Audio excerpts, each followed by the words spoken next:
colegas aquí presentes. Agradecer en primer lugar al doctor Ítalo Dávila por invitación cursada a mi persona para participar en este interesante diplomado especializado en Derecho Electoral, más aún por la coyuntura que estamos atravesando. El próximo año vamos a tener un año sui generis, porque vamos a tener en el mes de abril del siguiente año un proceso de elecciones generales para elegir presidente, vicepresidentes, diputados y senadores por la nueva conformación bicameral del Congreso de la República, y también vamos a elegir a los parlamentarios andinos. Y en el mes de octubre del siguiente año tenemos elecciones regionales y municipales.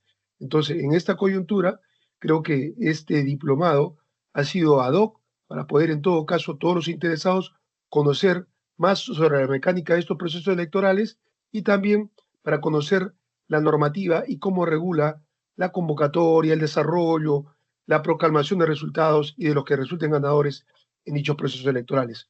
Agradecer también a la doctora Betty por su apoyo para presentaciones de diapositivas. Sin más, iniciamos la presente disertación. Este es el índice temático que más o menos vamos a desarrollar. En el punto 1 vamos a tocar la relación del Poder Ejecutivo con los distintos procesos electorales. Vamos a ver en ese punto todas las normas que rigen los procesos electorales en general, básicamente la Constitución Política, la ley 26.300, que es la ley de los derechos de participación y control ciudadanos, la ley 26.859, que es la ley orgánica de elecciones, la ley 26.864, que es la ley de elecciones municipales, la ley de elecciones regionales, la ley 29.158, la ley orgánica del Poder Ejecutivo, y también la ley de justicia y paz, que permite la elección de los jueces de paz provenientes de elección popular. Luego, en el punto 2, vamos a ver el proceso de transición y transferencia de estas gestiones en los 3 niveles de gobierno. Y finalmente, en el punto 3, vamos a tocar la continuidad institucional y entrega de los cargos, que son actividades distintas a lo que es la transferencia de gestión, porque a veces se suele confundir, pero más adelante vamos a explicar cuál es la diferencia entre estas dos actividades que son independientes una tras otra, una de otra, perdón, ¿no? Entonces, si me permiten, voy a apagar la cámara porque estoy en provincias por motivo de trabajo y a veces la señal no es muy buena y creo que podría de alguna manera interferir. Alguna precisión, si hay alguna pregunta corta, precisa, la podemos formular durante el desarrollo de la clase o en todo caso esperamos el término de la clase para formular las interrogantes que tuvieran a bien formularme. Muchas gracias de antemano. Doctora, si seguimos por favor con la diapositiva. Bueno, vamos a ver en todo caso primero la estructura del Estado. La Constitución Política tiene dos partes, la parte dogmática, donde están regulados los derechos constitucionales fundamentales, y la parte orgánica, donde están desarrolladas todas las instituciones que forman parte del Estado. Esencialmente, el título cuarto, denominado la estructura del Estado, es aquel título donde se precisan el conjunto de instituciones y organismos que, interrelacionados entre sí, cumplen funciones esenciales.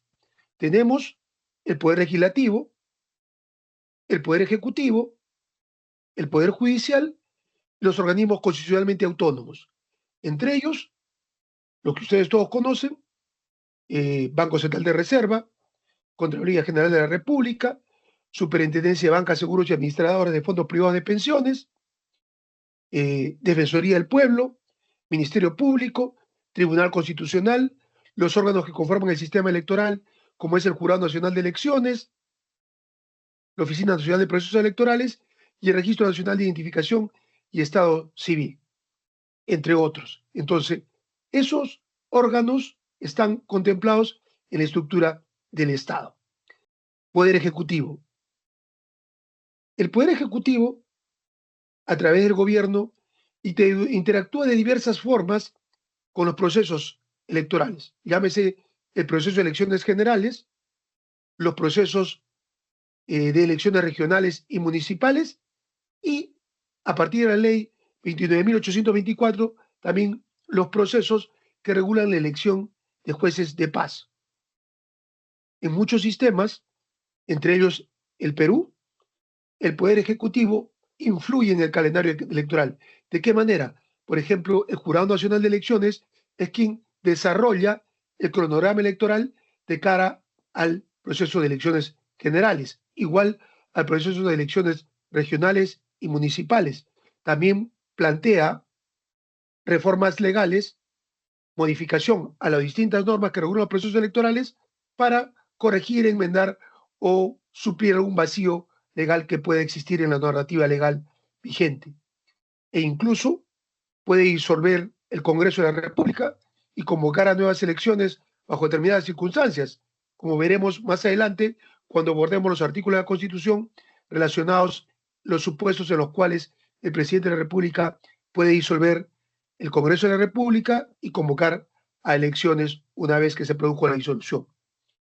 Es crucial que el Poder Ejecutivo también en los procesos electorales mantenga una posición de neutralidad, de imparcialidad, de equidad, porque esto va a permitir que se aseguren, que se garanticen la legitimidad de los resultados y también la legitimidad de todos aquellos que resulten ganadores en los procesos electorales. La experiencia reciente nos ha demostrado que muchas veces quienes han resultado respaldados con el voto popular no han tenido legitimidad y ha sido muy complicado gobernar en esas circunstancias, sobre todo plantear las reformas estructurales que el país necesita. ¿Qué procesos electorales tenemos en el país? El proceso de elecciones generales, como dijimos, para elegir a presidentes, vicepresidentes, ahora a partir de la ley 31.988, la ley que reformó la Constitución, 53 artículos de la Constitución, y que plantea la bicameralidad del Congreso de la República a partir de julio de 2026. Vamos a elegir a 130 diputados, a 60 senadores y a 5 parlamentarios andinos. Otro tipo de procesos electorales en el Perú, las elecciones regionales para elegir gobernadores, vicegobernadores y consejeros regionales. Pero ¿qué otro proceso también tenemos aquí? La ley 26.300, la ley de derecho de participación y control ciudadana, también establece los procesos para revocar autoridades regionales y locales. También tenemos en esta misma normativa, en la ley 26.300, los procesos de referéndum y consultas populares. También las elecciones, las elecciones municipales para elegir alcaldes y regidores. Y el último proceso electoral incorporado ya hace algunos años atrás, a partir del año 2012, el proceso para elegir jueces de paz a nivel nacional. Entonces, son los procesos electorales que hay en el Perú. ¿Qué normas rigen estos procesos electorales? Obviamente la Constitución Política, ahí tenemos varios artículos de la Constitución Política que regulan los procesos electorales, ¿no? La ley 26.300, la ley de derecho de participación y control ciudadano, vigente desde el 3 de mayo de 1994, que tiene 48 artículos. También la ley 26.859, la ley orgánica de elecciones, vigente el 1 de octubre del año 1997, tienen 394 artículos. Obviamente es una ley bastante densa porque regula toda la normativa en materia de elecciones en el país. Tiene 19 disposiciones transitorias y 6 disposiciones finales. También la ley 26.864, la ley de elecciones municipales, vigente de 14 de octubre de 1927, tiene 37 artículos y 4 disposiciones transitorias y finales. La ley 27.520, aquí quiero hacer un alto, porque esta ley derogó la ley 26.670. En el año 96, durante el gobierno de Fujimori, esta ley 26.670 suprimió el inciso C del artículo 39 de la Ley de Derecho de Participación y Control Ciudadano e impedía la realización de referéndum esencialmente para someter la desaprobación de normas legales. Entonces, si no podíamos convocar a referéndum en ese interregno, después, en el año 2001, se promueve esta ley 27.520 y permitió que se restituya la vigencia de esta ley de los derechos de participación y control ciudadana. Hubo un tiempo en el cual no estuvo vigente a raíz de esta ley 26.670. Luego tenemos la ley 27.873, que es la ley de elecciones regionales, vigente desde el 15 de marzo de 2002, tiene 16 artículos y 5 disposiciones transitorias y finales. La ley 29.158, la ley orgánica del Poder Ejecutivo, vigente desde el 1 de enero de 2009, tiene 48 artículos, 6 disposiciones complementarias, 8 disposiciones transitorias y 2 disposiciones finales. Y finalmente, como habíamos comentado hace un momento, ley 29.824, la ley de justicia de paz, que es la que permite la elección de los jueces de paz, vigente desde el 19 de junio de 2012, tiene 64 artículos, 7 disposiciones finales y 3 disposiciones complementarias. Este cuadrito es importante que ustedes lo manejen porque es toda la normativa que regula los distintos procesos electorales que se desarrollan en el país. Ahora ingresamos de lleno a ver la Constitución política. Como dijimos en el título cuarto, denominado la estructura del Estado, en el capítulo cuarto, Poder Ejecutivo. Artículo 118. Dentro de las atribuciones que tiene el presidente de la República, numeral 5, convocar elecciones para presidente de la República y para representantes al Congreso, así como alcaldes y regidores y demás funcionarios que señala la ley. Es una atribución del presidente de la República, como lo hizo la actual presidenta, la señora Dina Boluarte, hace algunos meses atrás, que convocó a las elecciones generales que se llevarán a cabo en el mes de abril del siguiente año. Y el artículo 134, relacionado a la disolución del Congreso, que señala esa atribución también del presidente de la República, que está facultado para disolver la Cámara de Diputados, se ha censurado, negado su confianza a 2 consejos de ministros.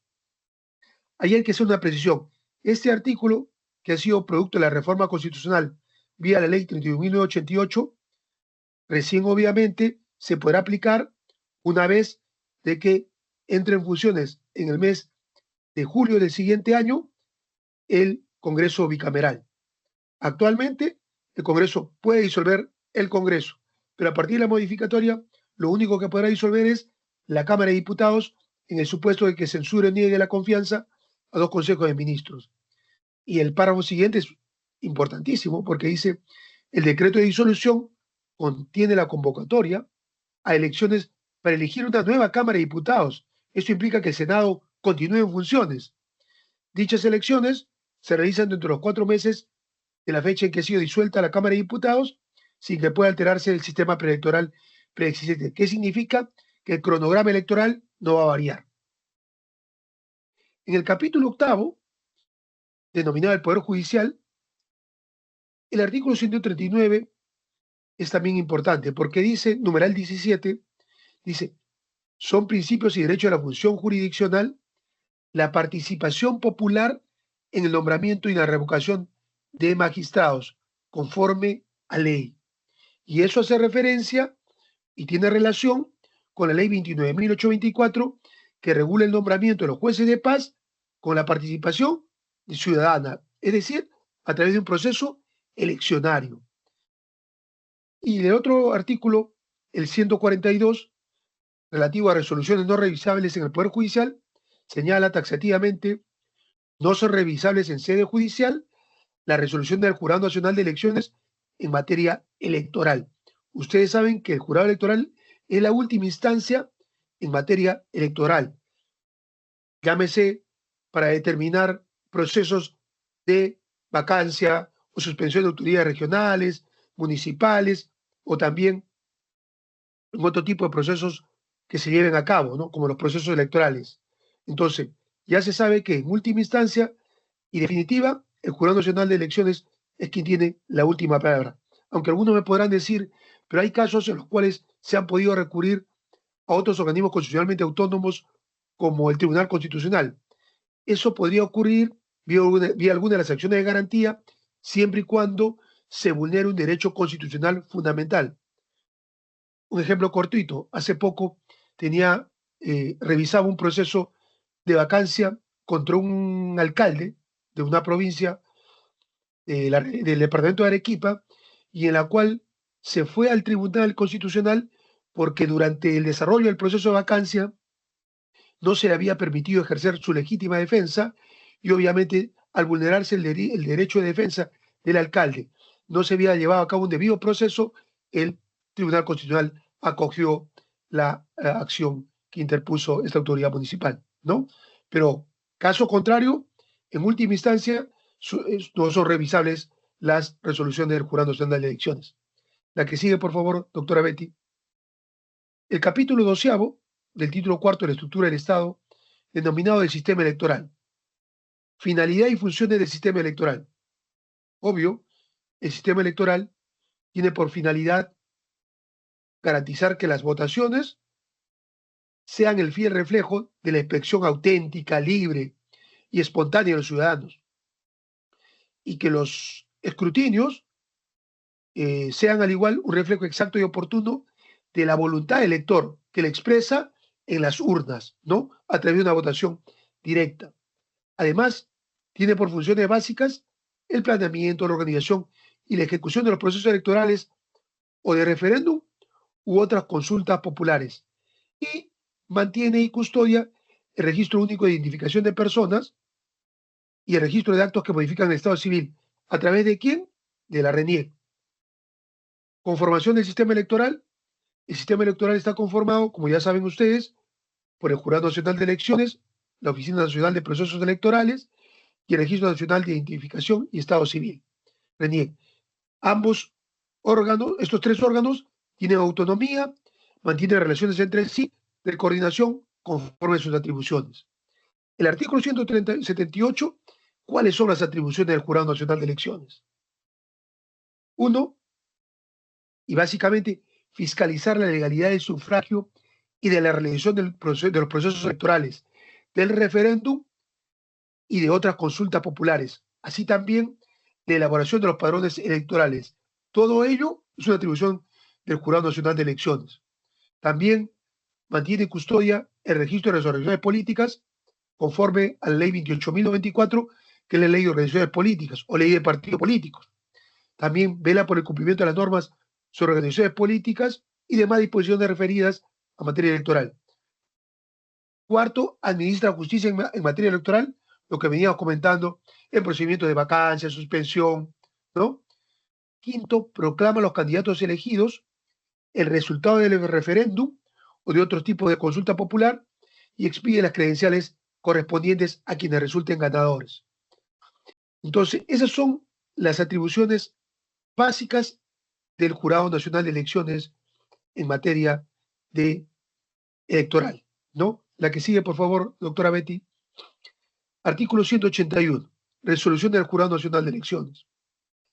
El Pleno del Jurado Nacional de Elecciones siempre aprecia los hechos con criterio de conciencia, resuelve con arreglo a ley y acorde a los principios generales de derecho. En materias electorales, de referéndum u otro tipo de consultas populares, sus resoluciones son dictadas en instancia final, definitiva, y no son revisables. Contra ellas no procede recurso alguno, que es lo que hemos venido comentando hace algunos instantes atrás. El artículo 182, referido a la Oficina Nacional de Procesos Electorales, o también OMPE, conocida como la OMPE, señala ahí claramente: le corresponde organizar todos los procesos electorales de referéndum y de otros tipos de consulta popular, incluido su presupuesto, así como la elaboración y diseño de la cédula de sufragio. También le corresponde la entrega de actas y el demás material para llevar a cabo los escrutinios y la difusión de sus resultados. También brinda información permanente sobre el cómputo desde que se comienzan los escrutinios en las mesas de sufragio. El artículo que sigue, el 183, ya es el relativo al Registro Nacional de Identificación y Estado Civil, que tiene a su cargo la inscripción de los nacimientos, matrimonios, divorcios, defunciones y actos que modifican el estado civil de las personas, pero también prepara y mantiene actualizado el padrón electoral.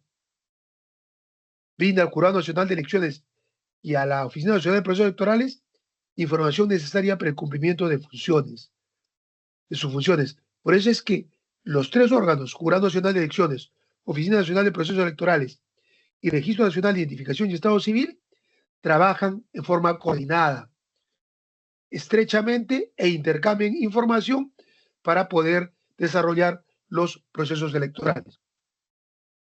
El artículo 184 también merece una atención especial, porque está referido a la nulidad de los procesos electorales y señala taxativamente: el Jurado Nacional de Elecciones declara la nulidad de un proceso electoral, de un referéndum u otro tipo de consulta popular cuando los votos nulos o en blanco, sumados o en forma separada, superan los 2/3 del número de votos emitidos. Vuelvo a repetir, para poder lograr la nulidad de un proceso electoral, de un referéndum u otro tipo de consulta popular, los votos nulos o en blanco, en forma separada o en forma conjunta, deben superar los 2/3 del número de votos emitidos.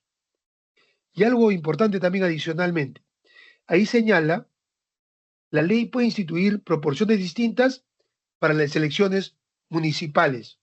Deja abierta esta ventana para que a través de la ley orgánica, de la ley de elecciones municipales, se puedan establecer porcentajes distintos para solicitar la nulidad de un proceso electoral municipal. Sin embargo, esto en la práctica no se ha realizado porque el artículo 36 de la ley de elecciones municipales, la ley 26.864, establece claramente en qué casos se puede declarar la nulidad de un proceso de elecciones municipales.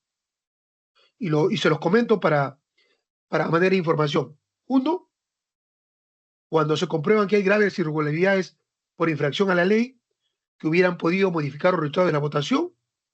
Dos, cuando haya una inasistencia de votantes al acto electoral que supere el 50%. Y la tercera es cuando lo que hemos comentado, cuando los votos nulos o en blanco, sumados o separadamente, superen los 2/3 del número de votos emitidos. En esos tres supuestos establecidos en el artículo 36 de la Ley de Elecciones Municipales, se declara la nulidad del proceso electoral municipal y se convoca a un proceso de elecciones municipales complementarias, ¿no? Para que se pueda determinar nuevamente quién es el ganador de un proceso electoral municipal. La que sigue, doctora Betty. Artículo 185. Escrutinio público. El escrutinio de los votos en toda clase de elecciones, de referéndum o de otro tipo de consulta popular, se realiza en acto público e ininterrumpido sobre la mesa de sufragio. Solo podrían ser revisables en casos que hayan errores materiales o impugnaciones, como ustedes saben, que se resuelven conforme a ley. El artículo 186, referido a orden y seguridad durante los comicios, establece que la OMPE dicta las instrucciones y las disposiciones necesarias para el mantenimiento del orden y la protección de la libertad personal durante los comicios. Y estas disposiciones son de cumplimiento obligatorio para el personal de las Fuerzas Armadas y la Policía Nacional. Y el artículo 187, elecciones pluripersonales. ¿Alguien tiene conocimiento, me podría decir, qué se entiende por elecciones pluripersonales? A ver, los escucho. Doctor, son aquellas donde se eligen por listas, por un conjunto de personas, como por ejemplo la lista regidores. Correcto, sí. Efectivamente, como usted señala, es cuando yo acudo a un proceso electoral y elijo a una pluralidad de personas, como las elecciones al Congreso de la República. Elegimos, bueno, hasta antes de la reforma constitucional que va a regir a partir de los comicios de abril de 2026, elegíamos a 130 congresistas. Ahora, el próximo mes de abril de 2026, vamos a elegir, como dije, a 60 senadores y a 130 diputados. Y lo que se dice en las elecciones pluripersonales, hay representación proporcional conforme al sistema que establece la ley. ¿Y a qué hace referencia con eso? Que si bien vamos a elegir a varias personas, pero tiene que haber proporcionalidad para el momento de elegirlas. ¿Y a qué hago referencia? Cuando elijamos a los 130 congresistas, pero 130 diputados, se va a aplicar el método de la cifra repartidora, o también se le conoce como el método de Hont, que es un método que lo creó un matemático belga, Víctor de Hont, en el año 1900, bueno, hace un tiempo atrás, no recuerdo exactamente, y que en el Perú se aplica a partir de 1963.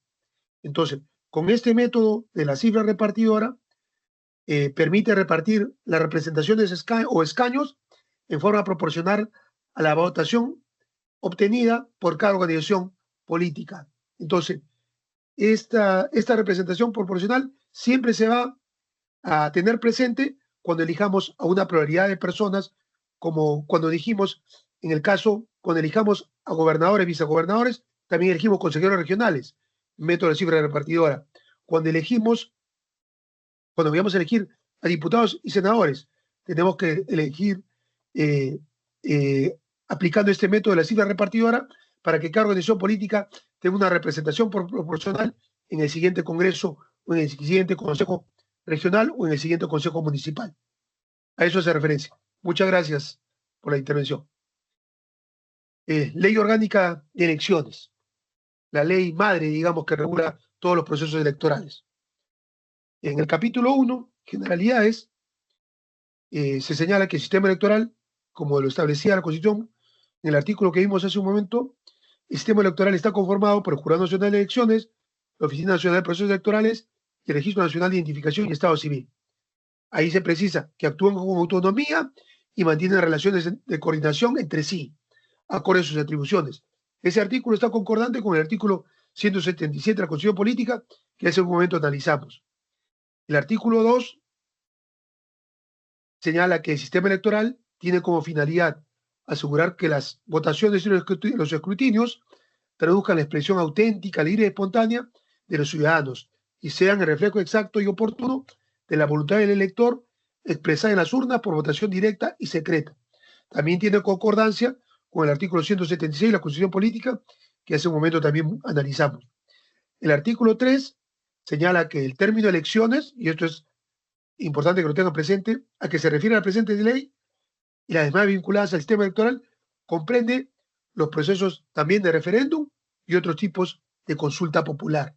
Ojo, no solo se ciñe a los procesos de elecciones generales, regionales y municipales, sino también a los procesos de referéndum y otro tipo de consulta popular previstos en la ley 26.300 de Derecho de Participación y Control Ciudadano.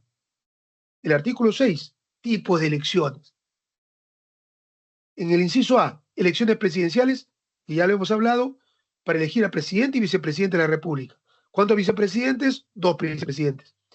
Elecciones parlamentarias, comprende la elección de los congresistas de la República. Esta ley, si bien se reformó la Constitución, no se ha actualizado. Ahí debería ser elecciones parlamentarias para elegir a diputados y senadores, ¿no? El inciso C, elecciones de jueces según la Constitución. Comprende la elección de los jueces de conformidad con la Constitución y la ley 28.924, que es la ley de justicia y de paz. El inciso D, referéndum y revocatoria de autoridades, que más adelante vamos a ver, ¿no? Y también se señala que para convalidar o rechazar determinados actos de gobierno a través del proceso de consulta popular, estos tienen carácter mandatorio y pueden ser requeridos por el Estado o por iniciativa popular. Los procesos de revocatoria de autoridades son iniciativa popular, no son generados por el Estado. Cuando se reúnen determinado número de firmas y los ciudadanos consideran de que la autoridad municipal no ha cifrado sus expectativas o no ha cumplido con los ofrecimientos efectuados en campaña, pueden promover un proceso de revocatoria de esa autoridad municipal. La que sigue, por favor, doctora Betty. Gracias. La ley de elecciones municipales, ley 26.864. La finalidad, conforme a la Constitución Política, la ley orgánica de elecciones y la ley de elecciones regionales, es, a través de elecciones municipales, elegir alcaldes y regidores de los consejos municipales, provinciales y distritales en toda la República. A nivel nacional hay 1.894 municipalidades provinciales y distritales. Y las elecciones municipales, como todos saben, se realizan cada 4 años.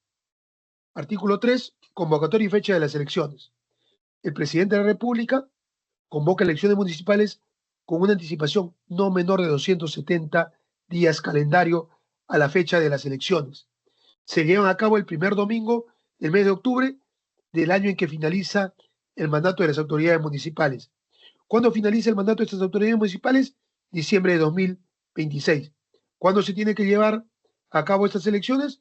El primer domingo del mes de octubre del siguiente año. Artículo 4. La convocatoria de elecciones municipales complementarias se efectúa entre los 90 días naturales siguientes a la instalación de los consejos municipales y se realizan el primer domingo del mes de julio del año en que se inicia el mandato legal de las autoridades municipales. ¿Y a qué me refiero? ¿Qué sucedería en el ejemplo que hemos comentado hace unos momentos atrás si se declara la nulidad de un proceso de elecciones municipales? En todo caso, se va a tener que convocar a elecciones municipales complementarias. Grafiquémoslo mejor. En el mes de octubre del siguiente año se van a llevar a cabo elecciones municipales. ¿Qué sucede si se detectan graves irregularidades por infracción a la ley y que modifican los resultados de la votación?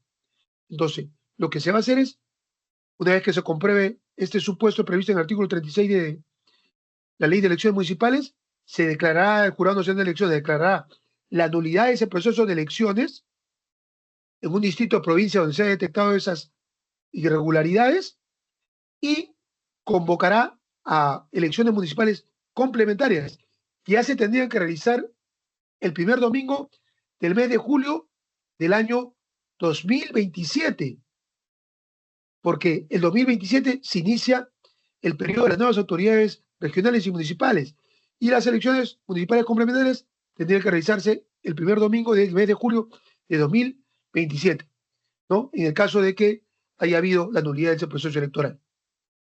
Artículo 5.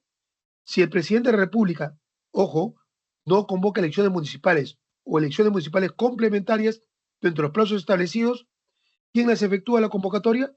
El presidente del Congreso de la República. Dentro de los 15 días naturales siguientes al vencimiento de dichos plazos. Y ojo, mientras se realiza la segunda vuelta electoral o las elecciones complementarias, continúan en sus cargos los alcaldes y regidores en funciones. Si a alguno le quedaba la duda respecto de lo que comentamos en relación al artículo 4, pero profesor, las elecciones se van a llevar a cabo el 2027, el primer domingo del mes de julio de 2027, y de enero de 2027 a julio, ¿quién gobierna el municipio? El alcalde y los regidores que actualmente están en funciones. Se prorroga su mandato. ¿Por qué? Porque se van a llevar elecciones municipales complementarias. Del cómputo y proclamación. Artículo 23. El presidente jurado electoral especial correspondiente proclama al alcalde, al ciudadano que ocupe el primer lugar de la lista que obtenga la votación más alta, siempre y cuando ésta represente más del 20% de los votos válidos. Si ninguna lista alcance el porcentaje antes señalado, se procede a una segunda elección en la que participan las dos listas que hubieran alcanzado las más altas votaciones. Pero esto es dentro de los 30 días siguientes a la proclamación oficial de los resultados de la primera elección. El artículo 24, el número de regidores a elegirse en cada consejo municipal es determinado por el Jurado Nacional de Elecciones en proporción a su población. En ningún caso es menor a 5 regidores y en ningún caso mayor a 15. La única excepción es la Municipalidad de Lima Metropolitana, que está regulada en un capítulo en la Ley Orgánica de Municipalidades y que cuenta con 39 regidores. Y el artículo 25 dice, en las elecciones municipales se utiliza el método de la cifra repartidora para fijar el número de regidores que le corresponde a cada lista, siempre que la lista ganadora obtenga mayoría absoluta de votos válidos. Y ese es el comentario que intervino su compañero, ¿no? Entonces, en elecciones municipales también se aplica el método de la cifra repartidora o método de Hong. La ley de elecciones regionales, 27683. ¿Cuál es el objeto de la ley? Regula la organización y ejecución de las elecciones regionales en armonía con la Constitución, la Ley Orgánica de Elecciones, normas complementarias y conexas. Artículo 2. Las elecciones regionales, al igual que las municipales, se realizan cada 4 años para elegir a las autoridades de los gobiernos regionales. ¿Cuáles son las autoridades objeto de elección? Artículo 3. El gobernador y el vicegobernador y los miembros del Consejo Regional que se denominan consejeros regionales. Artículo 4. Fecha de las elecciones y convocatoria. Las elecciones regionales se realizan junto a las elecciones municipales, es decir, el primer domingo del mes de octubre del año en que finaliza el periodo de las autoridades regionales y municipales. El presidente de la República convoca elecciones regionales con una anticipación no menor a 240 días naturales de la fecha del acto electoral. Y ahí yo tengo una discrepancia, porque debería tener, estas elecciones también deberían, si se realizan conjuntamente con las elecciones municipales, deberían ser convocadas en el mismo plazo que las elecciones municipales, en un plazo no menor de 270 días, calendarios. No entiendo por qué hay esta diferencia en los plazos de convocatoria, ¿no? Esperemos que se produzca la modificatoria. La elección de los gobernadores y vicegobernadores. Artículo 5. El gobernador y vicegobernador son elegidos obviamente por sufragio directo para un periodo de 4 años y para ser elegidos se requiere que la fórmula obtenga no menos del 30% de los votos válidos. Si ninguna de las fórmulas obtiene ese porcentaje, se procede a una segunda elección, como ocurrió en varias oportunidades, en un plazo de 30 días calendario siguientes a la proclamación de los cómputos oficiales, ¿no? Y participan, como es lógico, las fórmulas de las dos más altas listas que han obtenido, perdón, la fórmula de las dos listas que han obtenido la más alta votación. Ya en segunda elección se procura más electa la fórmula que resulte ganadora, pero ya no se sigue por estar en uno, sino con la mayoría simple de votos válidos. Artículo 6. El número de miembros del Consejo Regional está integrado por un mínimo de 7 miembros y un máximo de consejeros. El número de consejeros establece, hace un tiempo atrás, una modificatoria que cada provincia tenga como mínimo un representante y después hubieron modificatorias en las cuales las comunidades campesinas, las comunidades nativas tenían hasta 2 representantes en los consejos regionales, ¿no? El artículo 8, elección de los miembros del Consejo Regional, como saben ustedes, son elegidos por sufragio directo, periodo de 4 años, ¿no? Conjuntamente, el proceso de elección se lleva a cabo con gobernadores, vicegobernadores y consejeros regionales. Y lo que les dije, ¿no? Para la elección de los consejeros regionales, cada provincia constituye un distrito electoral, cada provincia tiene que tener un representante, ¿no? Cuando menos un consejero, y el resto se distribuye de acuerdo con un criterio de la población electoral. Y obviamente en cada provincia se proclama al consejero electo que obtenga la más alta votación, ¿no? Si la provincia tuviera que elegir a 2 o más consejeros, se aplica la cifra repartidora según el orden de candidatos establecido por los partidos y movimientos políticos regionales, ¿no? La Ley de Derecho de Participación y Control Ciudadanos, la 26.300, artículo 2. Son derecho de participación de los ciudadanos los siguientes. A. Iniciativa de reforma constitucional para plantear la reforma de un artículo de la Constitución con los requisitos que establece esta normativa. B. Iniciativa en la formación de leyes para presentar iniciativas legislativas ante el Congreso de la República. C. Referéndum y demás consultas populares, que es lo que nos interesa, que son considerados procesos electorales. D. Iniciativa en la formación de ordenanzas regionales y ordenanzas municipales, bueno, y otros mecanismos de participación. El artículo 3. Son derechos de control de los ciudadanos los siguientes. A. Revocatoria de autoridades, que también, en el caso que la autoridad regional o municipal, llámese gobernador, vicegobernador o consejeros regionales o alcaldes y regidores, sean revocados, tenemos que ir a, tenemos que tener autoridades regionales y municipales que los reemplacen.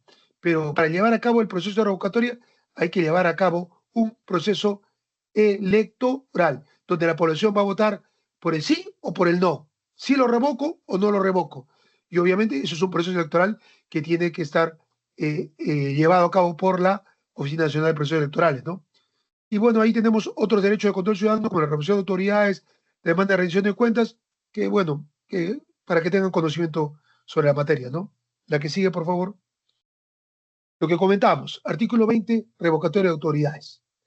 La revocatoria es el derecho que tiene la ciudadanía para destituir de sus cargos definitivamente alcaldes y regidores, gobernadores regionales, vicegobernadores regionales y consejeros regionales, y jueces de paz que provengan de elección popular. También pueden ser revocados o removidos, pero lo que nos interesa es que sean revocados. Eso lo establece, si mal no recuerdo, el artículo 12 de la ley 29.824, la ley de justicia de paz. Artículo 21, procedencia de la solicitud de revocatoria. Los ciudadanos, como lo establecen los artículos que hemos conversado hace unos momentos, que hemos explicado, tienen el derecho a revocar a las autoridades elegidas. La solicitud de revocatoria tiene que precisar a qué autoridad quiero revocar. A un alcalde, a los regidores o al alcalde y regidores, ¿no? Procede por una sola vez en el periodo del mandato y la consulta se realiza el segundo domingo del tercer año del mandato para todas las autoridades regionales y municipales, salvo el caso de los jueces de paz, que esos se rigen por una ley específica. ¿Cuál es la ley? La 29824, la Ley de Justicia y de Paz. La solicitud se presenta a la OMPE. Ahora, esta solicitud tiene que estar fundamentada, pero no requiere ser probada. La OMPE recibe las solicitudes para revocar a las autoridades regionales o municipales, la resuelve las solicitudes presentadas en un plazo no mayor de 30 días, y si la deniega, todavía las personas que promueven la revocatoria pueden ir de un recurso de apelación ante el Jurado Nacional de Elecciones, que resuelve en un plazo no mayor de 15 días calendario y en última y definitiva instancia.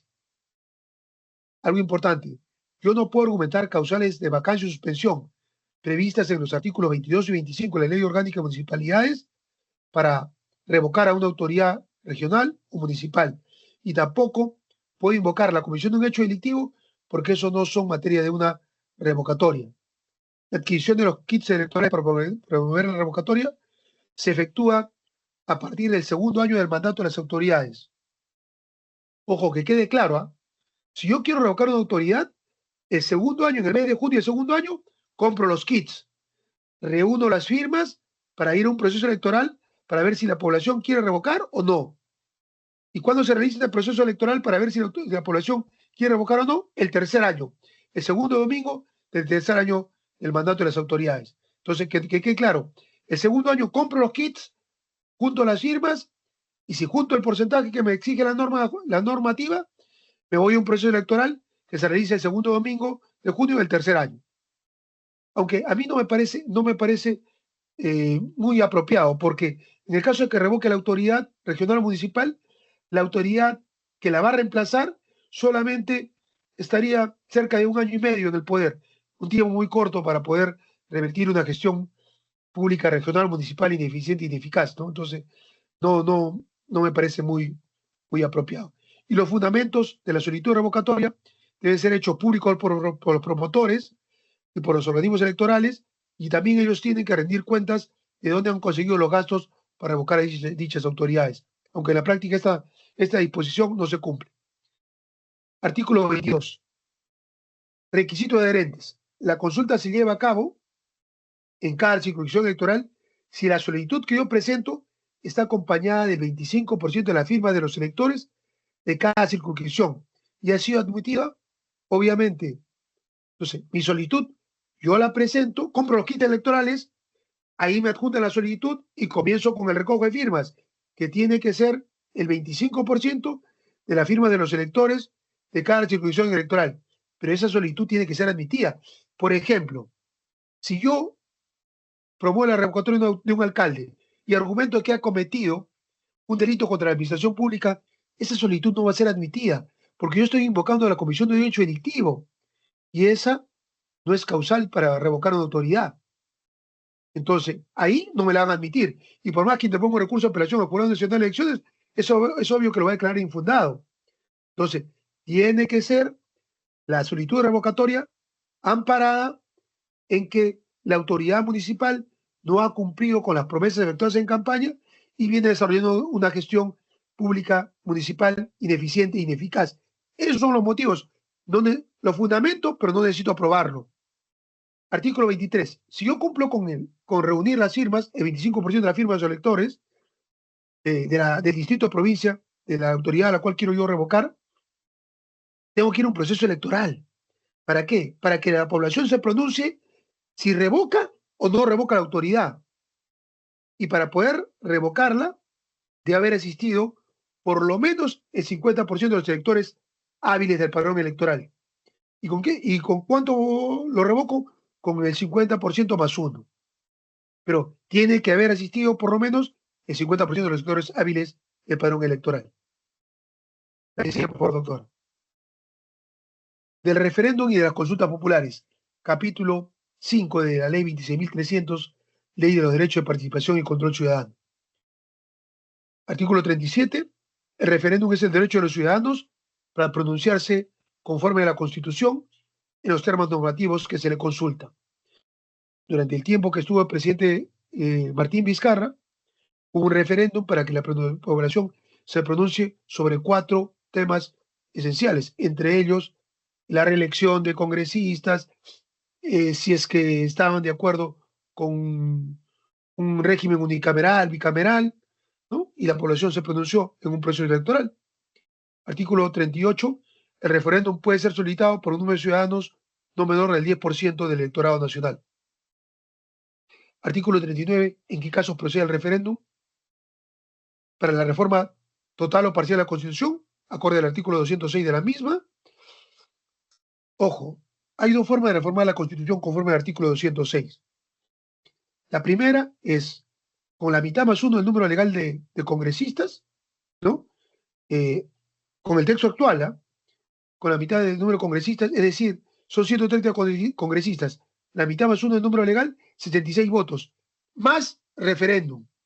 Ahí es donde procede el referéndum, porque la otra forma de reformar la Constitución es con los votos de las 2/3 del número legal de congresistas, en 2 legislaturas ordinarias consecutivas, es decir, con 87 votos. Esa, obviamente, no me exige referéndum, pero la primera modalidad para reformar la Constitución sí exige referéndum. Como le dije, es con los votos de la mitad más uno del número legal de congresistas. Si 66 congresistas están de acuerdo en reformar la Constitución, para poder lograr la reforma total o parcial, tiene que someterse a un referéndum. C, para la desaprobación de leyes, decretos legislativos y decretos de urgencia. Y también en materias a que se refiere al artículo 190 de la Constitución, según ley especial. ¿Y esto a qué se refiere? Hace muchísimos años atrás hubo un referéndum para esto. Esto es para cuando, en el supuesto que dos regiones, por ejemplo en el sur hubo una iniciativa para conformar la macrorregión sur y se querían unir algunas regiones, ¿no?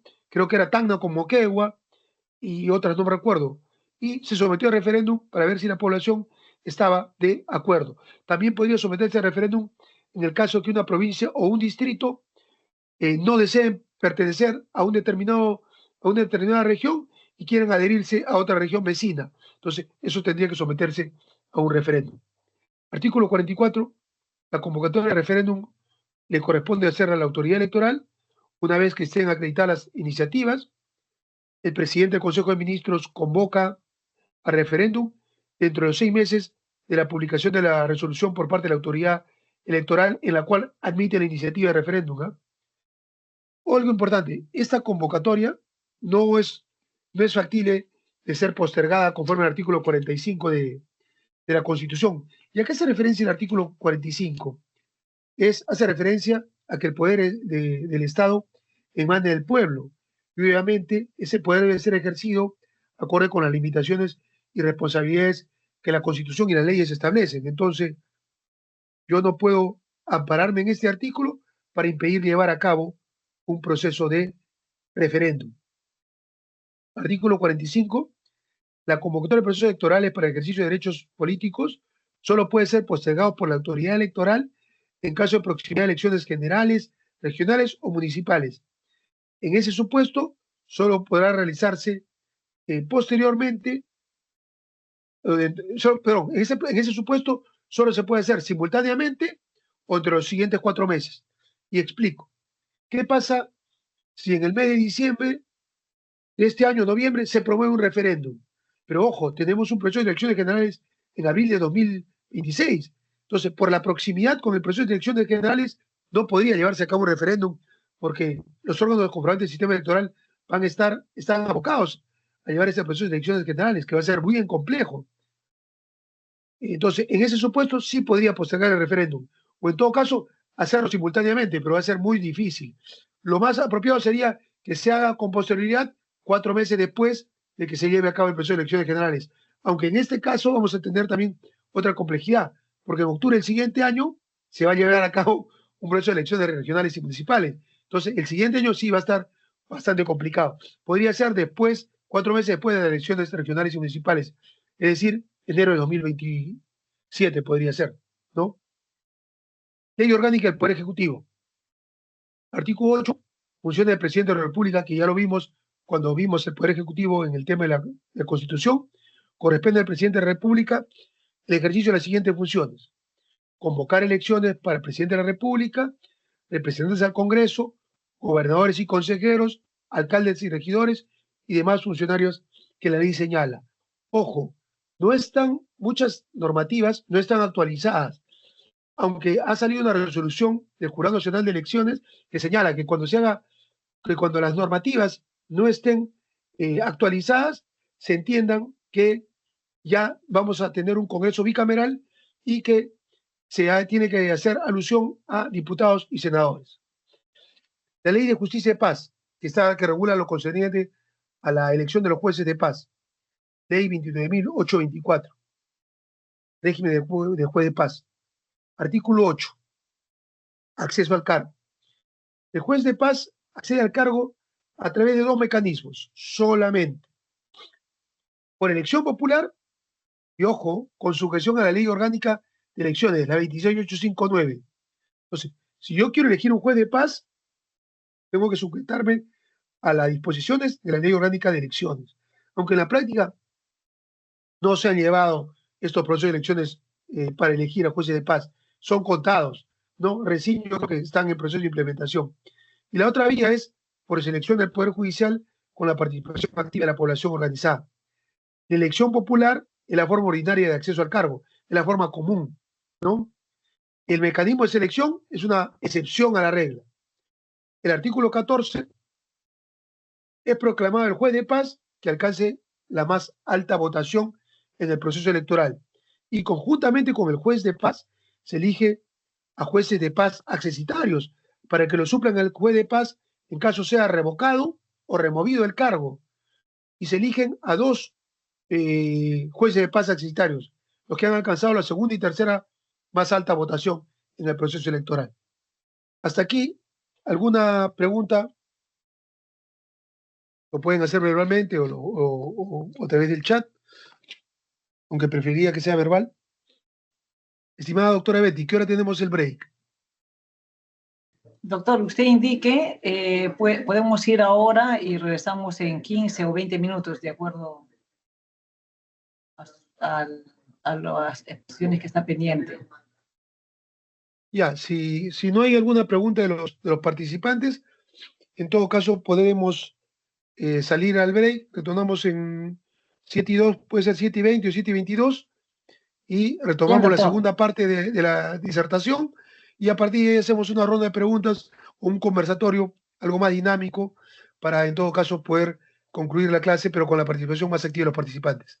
Si alguno de ustedes puede hacer alguna pregunta ahora en el interregno, puede hacerla, puede formularla, y obviamente ingresamos a la clase, a la segunda parte, y ahí podemos, en todo caso, ir respondiendo cada una de las preguntas.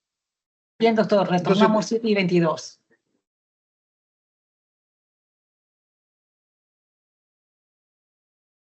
El punto 2 que nos correspondía desarrollar es el relacionado a la transición y transferencia de gestión. Pero para que se lleve este proceso de transición y transferencia de gestión, una vez concluidos los procesos electorales, tenemos un marco legal.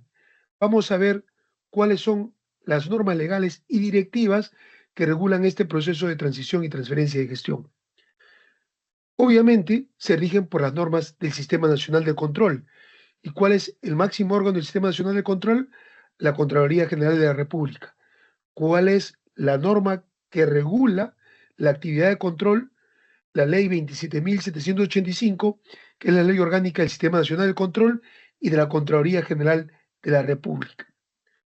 Otra norma importantísima es la Ley 30.204, que es la ley que regula la transferencia y la gestión administrativa de gobiernos regionales y gobiernos locales. También tenemos una resolución de Contraloría, la 179 de 2021-11G, que aprueba el reglamento de organización y funciones de la Contraloría General de la República.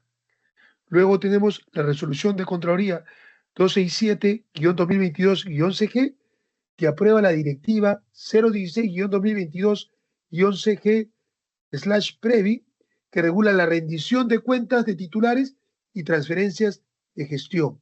Ojo, no hay que confundir, porque hay otra directiva del año 2018, la 006-2018, perdón, la 006-2022, que regula la rendición de cuentas anuales pero esta es la rendición de cuentas de titulares y transferencia de gestión cuando concluye un mandato, ya sea regional o municipal, y se tiene que hacer la entrega, la transferencia de la gestión, la entrega del cargo a una nueva autoridad regional municipal ingresante. Y también tenemos el lineamiento 001-2023 que aprueba los lineamientos orientadores de procesos de rendición de cuentas de titulares y transferencias de gestión. Estas normas son las que, en esencia, regulan todo este proceso. Pero veamos qué es lo que dice la Ley 27.785, la Ley Orgánica del Sistema Nacional de Control y de la Contraloría General de la República. Artículos 6 y 7 precisan que el control gubernamental consiste en la supervisión, vigilancia y verificación de los actos y resultados de la gestión pública, en atención al grado de eficiencia, eficacia, transparencia y economía en el uso y destino de los recursos y bienes del Estado, ¿no? Entonces, eso es lo que señalan los artículos 6 y 7 respecto al control gubernamental que se realiza en los 3 niveles de gobierno.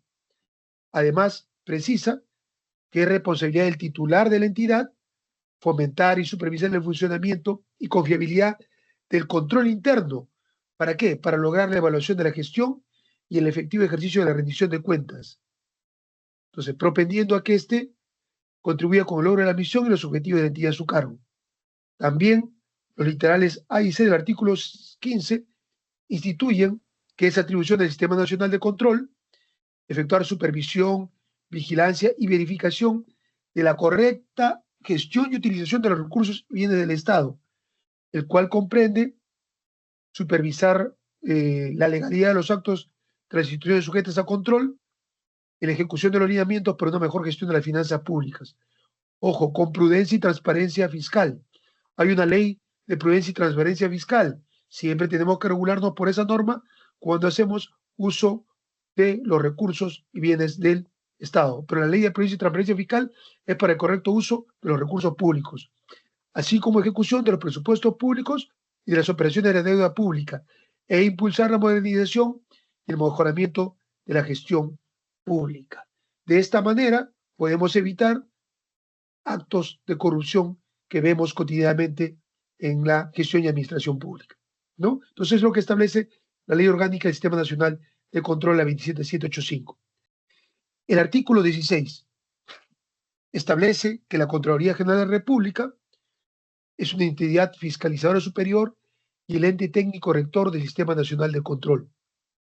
Como es lógico, tiene autonomía administrativa, funcional, económica y financiera, y su misión es dirigir y supervisar con eficiencia y eficacia el control gubernamental, orientando su accionar al fortalecimiento y transparencia de gestión de las entidades, la promoción de valores y la responsabilidad de los funcionarios y servidores públicos.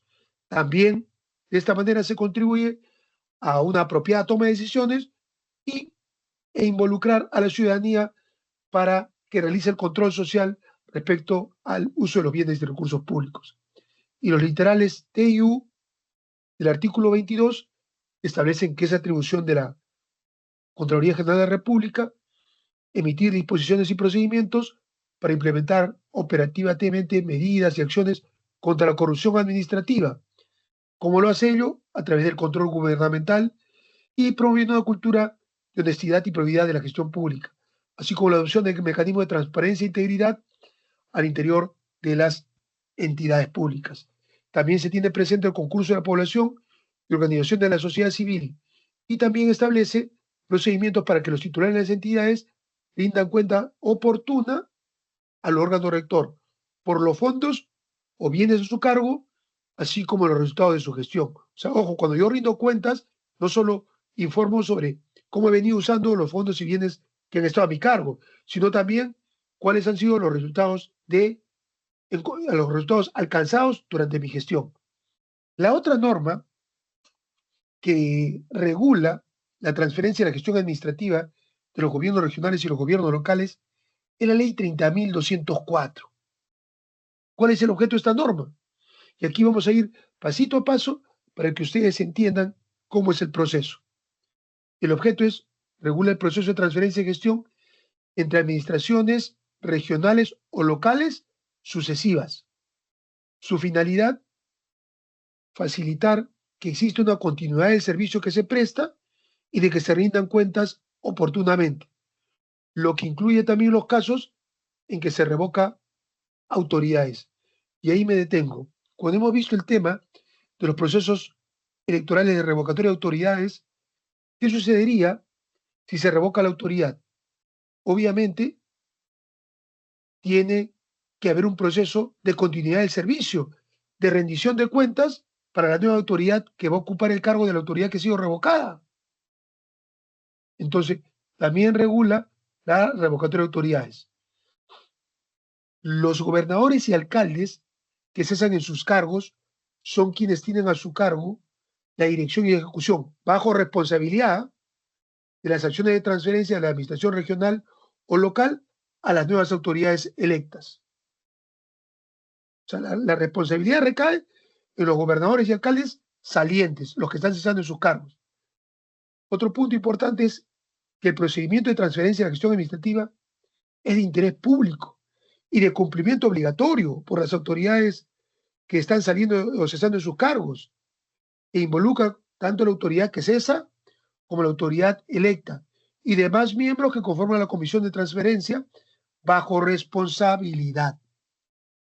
En tanto, para llevar a cabo el proceso y la sección de transferencia, como también para conformar la comisión de transferencia, tanto las autoridades salientes como las entrantes asumen plena responsabilidad. Y más adelante vamos a ver de qué manera podrían ser responsables y ante qué órganos podríamos denunciar las infracciones administrativas y penales que se pudieran dar, ¿no?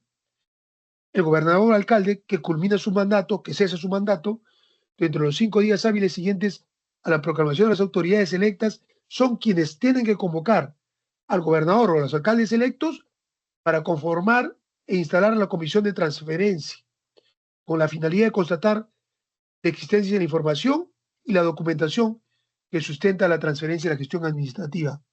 Ojo, el gobernador o alcalde saliente que cese en su cargo, a los 5 días hábiles posteriores a que el Jurado Nacional de Elecciones haya proclamado las autoridades electas, ellos son los que tienen que convocar a los gobernadores o alcaldes que hayan recibido el respaldo de la población para conformar e instalar la comisión de transferencia.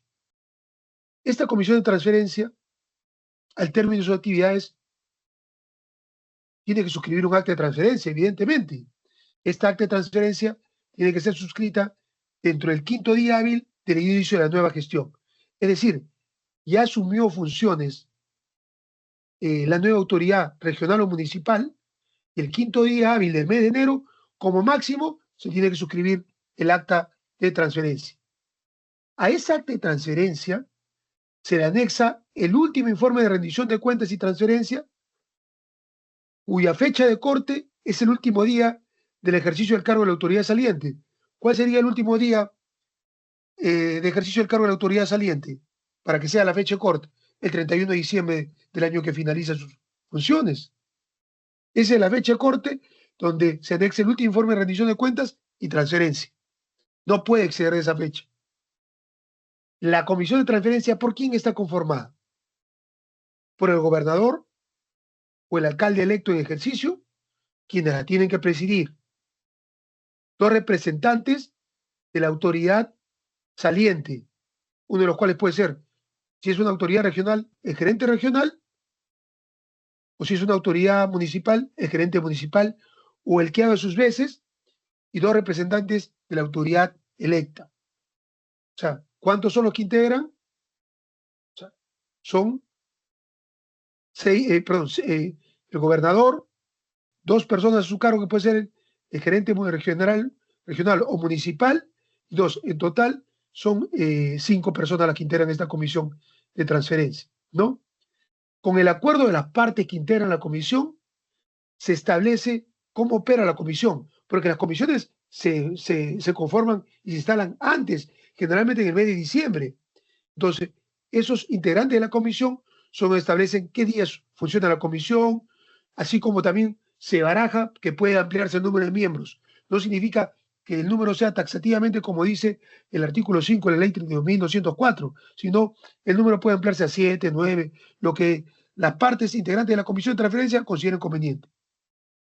El gobernador o alcalde saliente bajo responsabilidad está en obligación de emitir su informe de rendición de cuentas y transferencia, brindando una información acerca del estado de situación de su gestión. También la comisión de transferencia recibe y verifica información y al término de sus actividades, como lo hemos dicho inicialmente, levanta un acta de transferencia suscrita por ambas autoridades, la autoridad regional o municipal saliente y la autoridad regional o municipal entrante. ¿Y quién da fe del acta de transferencia? Un notario público, y en el caso de que sea una jurisdicción en la cual no exista notario público, el juez de paz de la jurisdicción. Y eso donde está establecido también respecto a las atribuciones de los jueces de paz en la ley que hemos visto hace un momento, ¿no? La ley de justicia de paz. En el acta de transferencia se tiene que dejar constancia de si no existen o faltan bienes, recursos y documentos en materia de transferencia, así como asuntos pendientes de atención antes que culmine el mandato, ¿no? O sea, todo ello se tiene que informar en el acta de transferencia, ¿no? Que, digamos, en el marquesí de bienes figuraba, de la municipalidad, figuraba que había una retroexcavadora. Va a la comisión de transferencia, evalúa y no existe. Entonces, donde se deja constancia de que falta una maquinaria pesada, una retroexcavadora, en el acta de transferencia. O el faltante de documentos, que es una práctica habitual en las gestiones salientes, ¿no? Esta copia del acta de transferencia y el informe de rendición de cuentas y transferencias es remitido a la Contraloría General de la República y también a la Dirección General de Contabilidad Pública dentro de los 15 días siguientes a su suscripción. Y si alguien me pregunta, ¿y qué es la Dirección General de Contabilidad Pública? Bueno, para que tengan su información, es un órgano de línea del Ministerio de Economía y Finanzas, que es el órgano rector del Sistema Nacional de Contabilidad, y es la más alta autoridad técnica normativa en materia contable. Es el encargado de elaborar la Cuenta General de la República, ¿no? Entonces, ¿y qué es la Cuenta General de la República? Es un instrumento de gestión, es el instrumento de gestión pública más completo, ¿no? Que se emite a nivel del Estado y que tiene como objetivo rendir cuentas y transparencia de gestión de los resultados de una determinada, de todo el gobierno en un determinado periodo fiscal, ¿no? Para ello, cada entidad pública remite a la Contaduría Pública su informe, ¿no? Anualmente. Y finalmente, compete al gobernador o alcalde electo disponer que el acta de transferencia, aunque esto a veces no se realiza en la práctica y deberíamos exigir que se realice, entonces compete al gobernador o alcalde electo que el acta de transferencia y informe de rendición de cuentas y transferencia sea publicado a través del portal institucional del gobierno regional o el municipio y también en otro medio de difusión adecuado. Pero si ustedes revisan, cuando ingresa una nueva gestión y sale una nueva gestión, en el portal institucional del municipio, del gobierno regional, no existe el acta de transferencia y el informe de rendición de cuentas y transferencia. Yo he visto varios casos y hemos denunciado ello, ¿no? Porque la ciudadanía, ¿cómo se informa? No hay forma. ¿Y qué tiene que contener este informe de rendición de cuentas? Si bien hay esa información bastante voluminosa, pero es lo más apropiado, ¿no? Contiene acervo documentario, incluida la que corresponde al Consejo Regional, si se trata de un gobierno regional, o al Consejo Municipal, si se trata de un gobierno local, y al Consejo también de Coordinación Regional y Local, ¿no? Alguien me preguntará, ¿y qué es el Consejo de Coordinación Regional y Local? Es un órgano de coordinación, de consulta, que busca promover la participación colectiva, la participación ciudadana, con la finalidad de apoyar el desarrollo local. Y está conformado por las autoridades municipales y los miembros de la sociedad civil.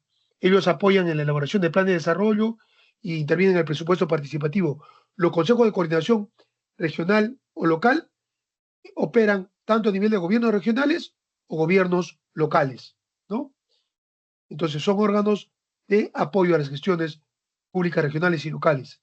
También el inventario físico de los bienes muebles e inmuebles, lo que comentamos hace unos momentos, indicando el estado de su saneamiento, bienes afectados en uso y vigencia de contratos. Los principales documentos de planeamiento estratégico y operativo, por ejemplo, el plan estratégico institucional, el plan operativo institucional, el plan de desarrollo concertado, varios instrumentos que son esenciales, ¿no? Así como documentos para la gestión administrativa. La situación de asuntos vinculados a cada uno de los sistemas administrativos nacionales. Y alguien me dirá, ¿y cuáles son los sistemas administrativos nacionales? En la Ley Orgánica del Poder Ejecutivo, en la Ley 29158, establece que los sistemas administrativos buscan o tienen como objeto regular la utilización de los recursos en las entidades de la administración pública, promoviendo niveles de eficacia y eficiencia según sea su caso. Y son 11 los sistemas administrativos. Sistema administrativo de gestión de recursos humanos, sistema administrativo de abastecimiento, sistema administrativo de presupuesto público, sistema administrativo de tesorería, sistema administrativo de endeudamiento público, sistema administrativo de contabilidad, sistema administrativo de inversión pública, sistema administrativo de planeamiento estratégico, sistema administrativo de defensa judicial del Estado, sistema administrativo de control y sistema administrativo de modernización de la gestión pública. Entonces, todos los asuntos vinculados a estos sistemas también se tiene que informar cuál es la situación en la que se encuentra. También la situación de obras, proyectos, programas y actividades en ejecución e informe de asuntos urgentes de prioritaria atención y de aquellos que la Comisión de Transferencia considere acuerdos o considere como pertinentes, ¿no? Pero ¿cuáles son los informes de asuntos urgentes de prioritaria atención? Se me ocurre que quizás en una municipalidad hay problemas con el recojo y disposición final de los residuos sólidos. Tienen problemas con los trabajadores, están en huelga, no se les han pagado, no se les han dado los equipos de protección personal y no quieren continuar con el recojo de basura. He visto casos, empieza el año nuevo, empieza la nueva gestión y está paralizado el recojo y disposición final de residuos sólidos. ¿Qué hacer? Es un asunto de prioritaria atención. Entonces, se tiene que hacer mención que el recojo y disposición final de residuos sólidos está paralizado. Por lo tanto, hay que declarar en crisis, en emergencia sanitaria, el distrito o provincia en el cual ha ocurrido ello, ¿no? La Contraloría General de la República emite directivas para el cumplimiento del proceso de transferencia y formulación del informe de rendición de cuentas y transferencia, y en el caso de los municipios, estas directivas deben considerar la diversidad de tamaños operativos, así como diferencias en materia de disponibilidad de recursos y activos. El gobernador o alcalde reelecto para un periodo sucesivo, claro, podría ocurrir que si hubiera reelección, el alcalde que ha sido reelecto o el gobernador, bajo responsabilidad, está obligado a formular y dar a conocer a la ciudadanía, porque no tiene a quién entregarle, pues, porque él continúa en funciones, ha sido reelecto, el informe de rendición de cuentas y transferencia y sustentarlo ante el nuevo Consejo Regional o Consejo Municipal que se va a conformar dentro de los 10 días hábiles iniciado su mandato. Y también lo presenta a la Dirección Nacional de Contabilidad Pública y solicita a la Contraloría General de la República la ejecución de una auditoría independiente. La pregunta es, ¿cuántos de las autoridades regionales o municipales que han sido reelectas han pedido una auditoría independiente a la Contraloría? Y si la Contraloría, por el volumen de trabajo que tiene, no tiene disponibilidad para programarla en ese año, en todo caso convoca una auditoría externa a cargo de una sociedad especializada, ¿no? Pero en la práctica eso no ocurre, ¿no? Lo que veníamos comentando, ¿qué sucede si las autoridades regionales o municipales incumplen la norma, la ley 30.204, los actos o hay omisión de las autoridades, funcionarios y servidores de los gobiernos regionales o municipales orientados a ocultar información? Ha ocurrido, he visto casos de funcionarios que no entregan la información, impiden o intervencen la labor de la comisión de transferencia. Estos hechos, incumplimiento de normas, actos y omisiones, son puestos a conocimiento de la Contraloría General de la República y del Ministerio Público, quien tiene que identificar y determinar las responsabilidades y las sanciones establecidas en el título 18 del Código Penal, delitos contra la administración pública, cuyo capítulo segundo establece los delitos cometidos por funcionarios o servidores públicos. Entonces, son pasibles de ser denunciados y también la Contraloría General de la República podría determinar responsabilidad de índole administrativa, ¿no? Esta normativa, la ley 30.204, es de aplicación supletoria para casos de vacancia, también para casos de elecciones municipales complementarias y para municipalidades recién creadas sujetas a un régimen de administración temporal. Este vamos a desglosarlo un poquito. Ustedes saben que los casos de vacancia están establecidos en el artículo 22 de la Ley Orgánica de Municipalidades. ¿Qué sucedería si un alcalde muere? El cargo obviamente tiene que ser declarado vacante por el Consejo Municipal, o el alcalde incurre en nepotismo y luego de un procedimiento administrativo que incluso llega al Jurado Nacional de Elecciones, es declarado vacante el cargo del alcalde. Obviamente tiene que asumir el cargo el teniente alcalde y obviamente tiene que entregarse, hacer una acta de transferencia, ¿no? Y de rendición de cuentas. Eso definitivamente. Entonces, eso también se aplica. Y en el caso de las municipalidades recién creadas, sujetas a regímenes de administración temporal, es cuando ustedes saben que las municipalidades provinciales, o perdón, los distritos y provincias se crean a través de una ley promulgada por el Congreso. ¿Qué pasa si se crea un nuevo distrito y obviamente tiene que tener un municipio? Entonces, ¿cómo haces en ese supuesto? Y se ha creado en un periodo que no había un proceso electoral. Entonces, en ese caso, cuando se crea esa municipalidad, se ponen a personas de la sociedad civil para que se encarguen temporalmente de esa administración, ¿no? Hasta que se elijan a las nuevas autoridades municipales. O sea, hay un régimen de administración temporal en la nueva jurisdicción municipal. Se ha creado una nueva municipalidad y tiene que haber un proceso de transición antes de que se produzca el proceso de elección de las nuevas autoridades, ¿no? Entonces, como le dije, esta municipalidad que recién ha sido creada está integrada por generalmente miembros de la miembros de la sociedad civil, y si es una municipalidad distrital, incluso pueden estar también funcionarios de la municipalidad provincial a la que pertenece a la municipalidad distrital. ¿Hay alguna duda sobre esto último que he explicado o lo vamos a explicar si es que no ha quedado muy claro? Sí, se ha entendido, doctor. Gracias. Perfecto, gracias. Ustedes. Directiva que aprueba la rendición de cuentas. Ya vimos que hay la ley 32.204, pero también hay directivas, ¿no? Directivas que aprueba la rendición de cuentas de titulares de referencia y gestión. La directiva actual, la anterior era del año 2018, es la de 018-2018, ya fue dejada sin efecto por esta. Esta directiva, la 016-2022-CG, es una resolución de Contraloría. No, hay una resolución de Contraloría, la 267-2022, aprueba esta directiva, la 016-2022, que establece la rendición de cuentas de titulares y la transferencia de gestión. Esta nueva directiva, la 016-2022, vigente actualmente, ha dejado sin efecto otra resolución de Contraloría, ¿no? Como la 348-2018, que aprobaba la transferencia de la gestión administrativa de los gobiernos regionales y gobiernos locales, la resolución de Contraloría 122-2021, que aprobaba la rendición de cuentas y transferencia de gestión en entidades de gobierno nacional, y la resolución de Contraloría 041-2022-CG, que aprobó la directiva 006-2022, que establecía la rendición de cuentas de titulares de gobierno regional, gobierno local y de la sociedad de beneficencia, pero para anualmente, no al finalizar un mandato de una autoridad regional o municipal, sino esto era anual.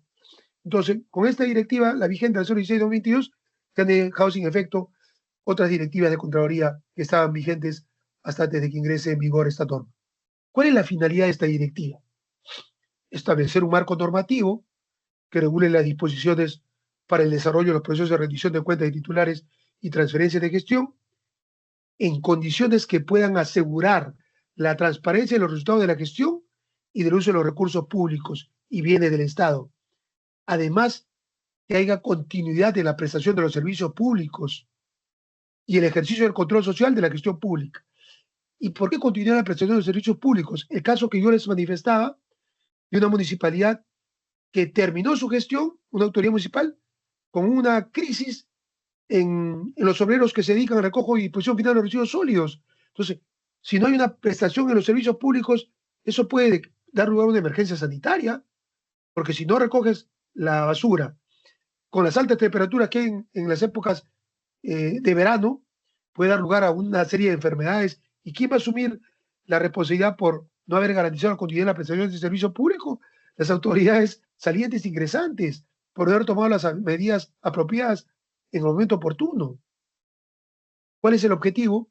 Regular los procesos para la rendición de cuentas de titulares y transferencias de gestión y estableciendo etapas, actividades, plazos, formalidades, responsabilidades y obligaciones, así como contenido y estructura de los informes que deben ser firmados, enviados y publicados por el titular de las entidades. ¿Cuál es el alcance de esta directiva? Y ahí está claro. Esta directiva de alcance para el Poder Ejecutivo, Presidencia del Consejo de Ministros, ministerios, organismos públicos, programas, universidades públicas y demás entidades que lo conformen. Para el Congreso de la República, Poder Legislativo, Poder Judicial y Ministerio Público. Para gobiernos regionales, gobiernos locales, los organismos constitucionalmente autónomos, como hemos conversado, ¿no? Contraloría General de la República, Banco Central de Reserva, Defensoría del Pueblo, Ministerio Público, Tribunal Constitucional y los órganos integrantes del sistema electoral. El Seguro Social de Salud, Sociedad de Beneficencia, empresas de Estado, cualquiera que sea la forma societaria que adopten, empresas del Estado pertenecientes a nivel de gobierno regional y local, organismos públicos centralizados regionales y otros organismos pertenecientes a los gobiernos regionales, ¿no? Alguien me dirá, ¿hay un organismo perteneciente a un gobierno regional?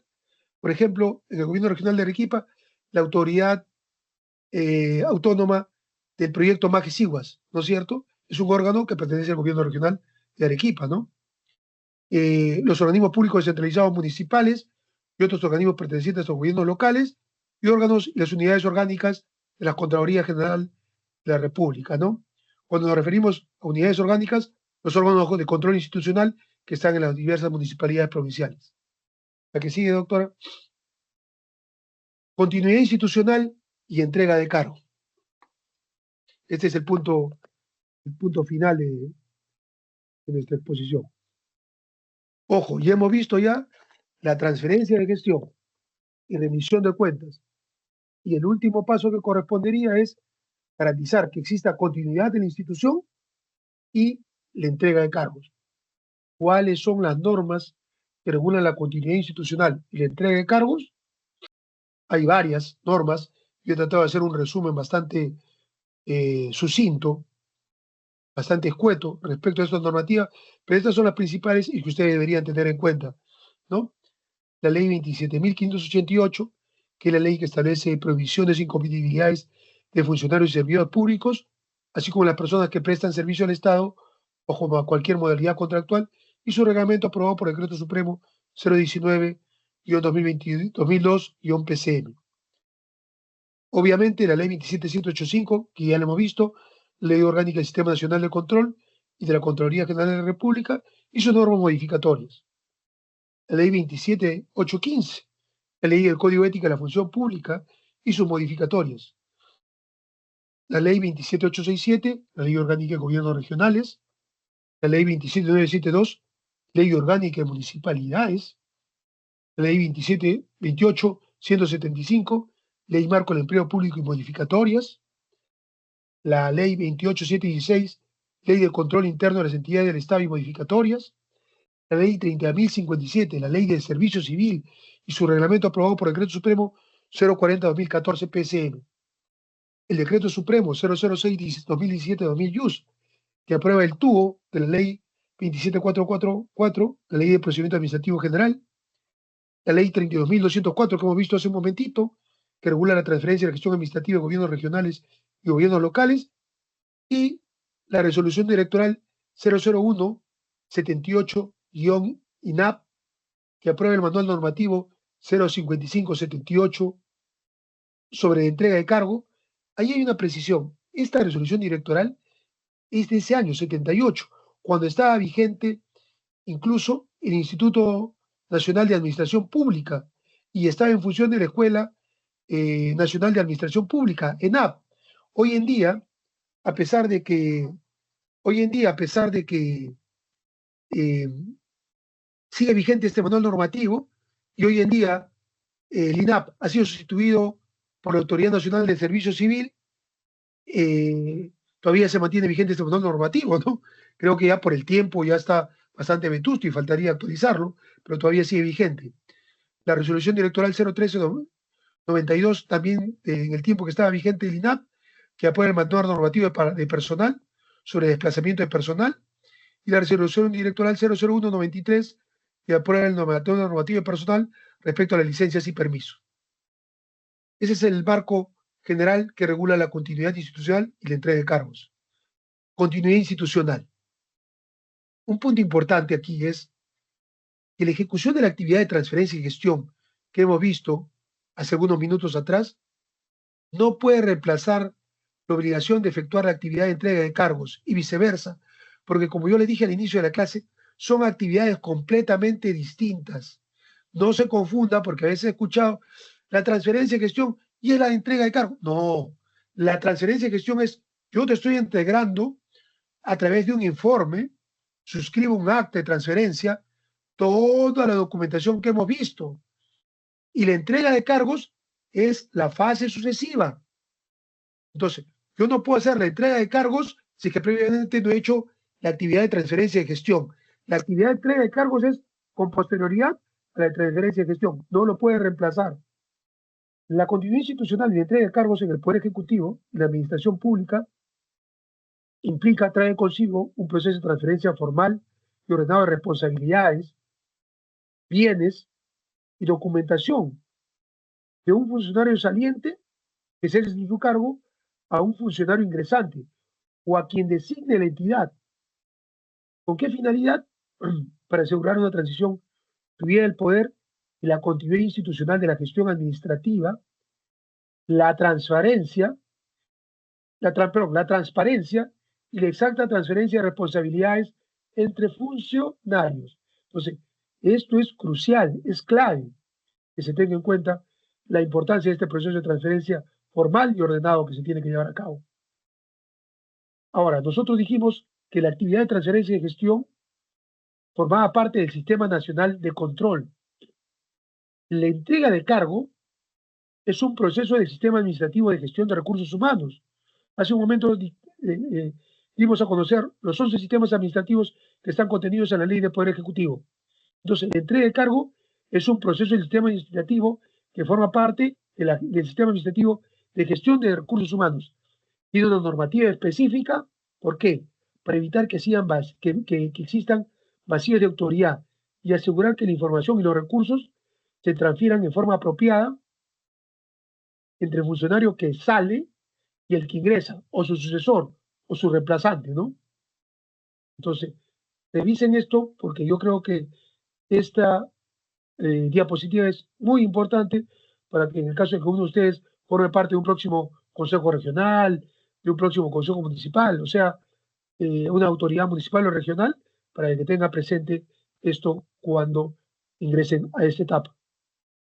Aspectos claves de la continuidad institucional y la entrega de cargos. Algo que debemos nosotros tener presente, ¿no? Siempre. La entrega formal, como lo dijimos, se realiza mediante una acta de entrega y recepción de cargo. Tengan presente esto, tiene que haber una acta de entrega y recepción de cargo, porque la autoridad entrante, ¿dónde debe constar cómo recibió el cargo? Eso es al margen del acta de transferencia. O sea, son dos actas las que se tienen que realizar. Entonces, la acta de entrega y recepción de cargo, y ahí ¿qué detallamos? Los bienes, documentos y asuntos pendientes bajo responsabilidad del funcionario que sale, que egresa. Él es responsable de cómo entrega el cargo, ¿no? Los documentos, como dije yo, los instrumentos de gestión, plan operativo institucional, plan estratégico institucional, un plan de desarrollo constatado, todo eso figura también en la entrega, en el acta de entrega y recepción de cargo. ¿Hay plazos y procedimientos? Sí, hay plazos para la entrega. Generalmente, dentro del día hábil posterior al cese del cargo. Y procedimientos específicos también para la elaboración del acta y la verificación de la información. ¿Cuándo es el día posterior al cese de cargo? Ya dijimos, si el último día de la gestión es el 31 de diciembre del 2026, en la que van a finalizar su cargo autoridades regionales y municipales, y en el caso de otros niveles de gobierno, el día hábil posterior al cual la autoridad ya cesado en el cargo, tiene que hacer y entrega de estos bienes, documentos y asuntos pendientes, ¿no? A través de la suscripción del acta de entrega y recepción de cargo. Responsabilidad del funcionario, como dijimos, el funcionario saliente es responsable de entregar el cargo y la documentación correspondiente y podría designar a un representante, sí, solamente y única y exclusivamente en el caso que había una ausencia justificada. No sé, hubo un familiar cercano, su ascendiente o su descendiente, está grave de salud en un centro hospitalario, tuvo un accidente de tránsito, un hecho de fuerza mayor, fue atropellado, ¿no? Entonces, en esos casos en los cuales se acredita una ausencia justificada, sí podría designar un representante. Caso contrario, no puede hacerlo. Importancia de la documentación, sí, tiene que haber una correcta entrega de la documentación, lo cual es crucial para la transparencia y continuidad de la gestión administrativa, incluyendo constancias de no deudo de documentos, bienes o fondos. Ojo, hay que dejar constancia de que no se está deudando ningún documento, ningún bien o fondo alguno. ¿A quiénes son los destinatarios?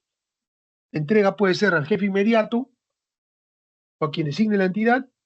En el caso de los altos directivos y funcionarios municipales o regionales, la recepción puede ser asumida por el funcionario entrante o un representante que él designe. Bueno, ya estamos llegando a la parte final de la clase. ¿Qué sucedería en el supuesto de que hayan observaciones? Que es lógico, como es habitual, que es común que se formulen observaciones, ¿no? El jefe inmediato revisa la documentación y en caso de observaciones solicita al funcionario saliente que complete la información. Han habido múltiples casos en los cuales no se ha entregado información completa. Yo se lo digo porque estoy involucrado en la gestión pública local y regional y cuando voy a municipalidades y he visto o he conversado con miembros de la Comisión de Transparencias, ellos han hecho observaciones en los cuales no se les entregó la documentación completa y a pesar de que hicieron las observaciones, no se cumplió con entregarla. Ya los funcionarios salientes asumen la responsabilidad, ¿no? Continuidad de servicios. La entrega del cargo, como dijimos, busca asegurar la continuidad de las actividades y los servicios de la entidad, evitando interrupciones innecesarias. En el caso de la huelga de los trabajadores o de los obreros encargados del recoge y disposición final de residuos sólidos, es un ejemplo de ellos, ¿no? La responsabilidad, como dijimos, el funcionario saliente es responsable de entregar toda la documentación, bienes y fondos bajo su custodia, y el incumplimiento puede generar sanciones. Lo que hemos dicho, sanciones. ¿Qué pasa si hay una acción de control por parte de la Contraloría General de la República? Va, hace una acción de control y verifica todo ello. Obviamente va a emitir un informe de control en el cual señale que hay una responsabilidad de índole administrativa en el funcionario. Y si se resiste, puede incluso generar una responsabilidad penal también, ¿no? Transparencia. El proceso de entrega del cargo es un mecanismo de transparencia porque permite conocer el estado de una gestión saliente y los asuntos que se encuentran pendientes. Sino cómo la autoridad ingresante conoce el estado de la gestión que va a recibir, qué asuntos hay pendientes de resolver. Si no haces esto, vas a recibir una tamaña papa caliente y no vas a saber dónde estás parado. Y los problemas se te van a venir en las 2 primeras o 3 semanas de gestión, ¿no? Cuando tengas múltiples problemas por resolver y no tengas la mínima idea de cómo hacerlo. Y mucho menos implementar un plan de contingencia para salir de la compleja problemática que vas a atravesar. La Autoridad Nacional del Servicio Civil, Servir, es la responsable de definir y supervisar políticas de personal en el sector público, pero no interviene, que quede claro, en situaciones concretas de entrega de cargo. Vuelvo a repetir, si bien la Autoridad Nacional de Servicio Civil, Servir, es la responsable de definir y supervisar políticas de personal en el sector público, no interviene en situaciones concretas de entrega de cargo. Eso no es competencia de Servir. Adaptación a cada entidad. Cada entidad pública, adicionalmente a la Directiva de Contraloría, la 016-2022 que hemos mencionado, y a la Ley 30.204, también puede tener sus propias normas sobre entrega de cargos, pero estas normas se tienen que basar en lineamientos generales definidos por Servir o normas específicas como el manual normativo que hemos mencionado, el 055-2070, perdón, 055-78, ¿no? Aprobado por la resolución electoral 001-78 del Instituto Nacional de Administración Pública, del extinto INAP, que también se aplica a servidores de diversos regímenes laborales. Entonces, estos son los aspectos clave de la continuidad institucional y entrega de cargos. Disculpen si he corrido o he avanzado un poco rápido, pero he tratado de terminar oportunamente para poder tener un conversatorio o un intercambio de opiniones, porque sería importante conocer su opinión respecto a el parecer de los procesos electorales, sobre el proceso de transferencia de gestión y rendición de cuentas y sobre la continuidad institucional y entrega de cargos, que son temas esenciales luego de concluidos los procesos electorales. Muchas gracias y estoy apto a responder las interrogantes que tengan bien ustedes formular. O alguna opinión que quieran dar, bienvenida sea. Creo que eso sería importante para enriquecer la clase. La intervención activa de ustedes es muy importante para mí, porque nos sirve como una especie de feedback, una retroalimentación que es importante, ¿no? Por favor, pueden encender sus micrófonos y para que puedan participar. Sí, doctor, muy buenas noches. Doctora, muy buenas noches. Buenas noches. Sí, doctor, solamente para hacer un comentario de repente a su excelente disertación.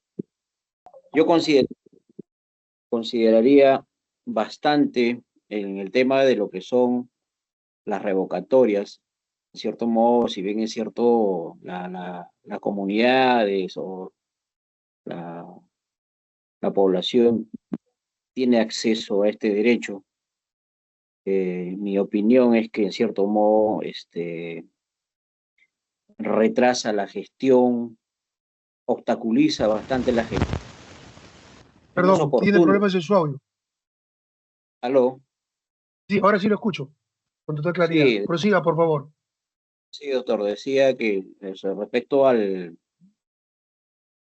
revocatoria, decía, comentaba que era uno de los mecanismos que de repente de alguna manera ponía alguna forma de trabas en la gestión o la administración de las autoridades, relegando de repente algunos proyectos en las comunidades o en las localidades o en los departamentos, o vayamos a decir en las regiones.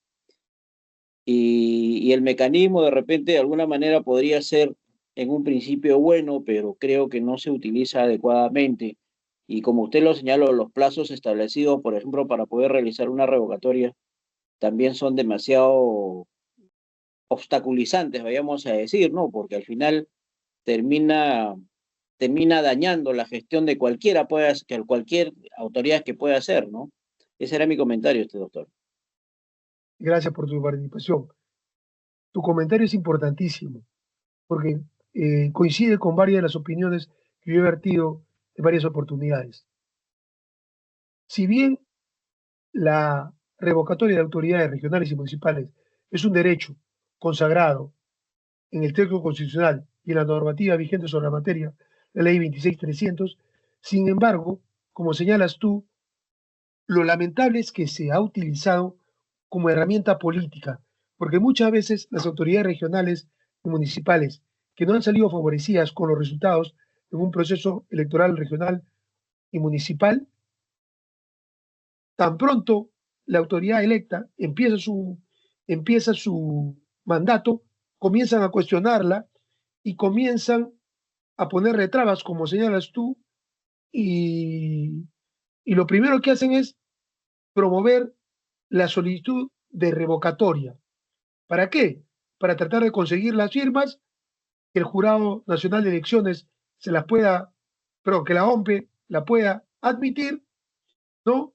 Y llevar a cabo el proceso electoral y en la cual tentar suerte si es que consiguen el porcentaje de votación establecido en el artículo 22 de la ley 26.300, puede revocar a la autoridad. Pero el remedio termina siendo peor que la enfermedad, porque ¿cuál es el plazo de un alcalde o de una autoridad, de un gobernador regional? 4 años. Lo que te dice el artículo 21 es, ¿tú a partir de qué año comienzas a comprar los kits electorales? A partir del mes de junio del segundo año. ¿Cuándo se lleva a cabo el proceso para que la población, si junta las firmas, para que la población vote si revoca o no a la autoridad? El tercer año de gestión, en junio. Entonces, si lo revocas, ¿cuándo asume la nueva autoridad? O sea, que en este caso sería el teniente alcalde, si solamente revocas al alcalde. O sea, en julio del tercer año. O sea, le queda exactamente 16, 17 meses de gestión. ¿Podrá en 17 meses de gestión enderezar lo mal que venía haciendo la autoridad que fue revocada? Ahora, también es bastante subjetivo, porque te dice que la solicitud revocatoria debe estar fundamentada, pero no requiere ser aprobada. ¿Qué pasa si para mí la gestión del alcalde, pongamos por ejemplo el alcalde de Lima, no digo que así sea, ¿no? Yo tengo una opinión, pero para mí la gestión del alcalde de Lima no es eficiente, no es eficaz, y no está encaminada a resolver las múltiples necesidades insatisfechas de la capital. Pero para usted puede parecer lo contrario. Entonces, yo puedo decir, lo revoco, ¿por qué? Porque en mi solicitud, porque no cumplió con las promesas efectuadas en campaña, no convirtió a Lima en potencia mundial, ya, no cumplió con llevar a cabo tal obra, su gestión es ineficiente y eficaz, pero yo conozco todos los indicadores que hay de la gestión pública local de Lima Metropolitana, yo conozco si quizás ha implementado y diseñado políticas públicas para solucionar problemas de anemia, desnutrición, malnutrición infantil, o para reducir niveles de pobreza, no lo sé. Entonces, el tema es bastante subjetivo. Y como le digo, para que sea la autoridad revocada, que sea reemplazada, y la nueva autoridad en 16, en 17 meses no va a hacer nada. O sea, el remedio terminaría siendo, o termina siendo muchas veces, peor que la enfermedad. Y no solamente el tema de la revocatoria es utilizado como herramienta política. Hoy en día, ¿saben qué también es una práctica habitual? Yo lo veo día a día, porque he ejercido la defensa de varias, los casos de vacancia y suspensión de autoridades. Y lo que es peor, ninguna fundamentada.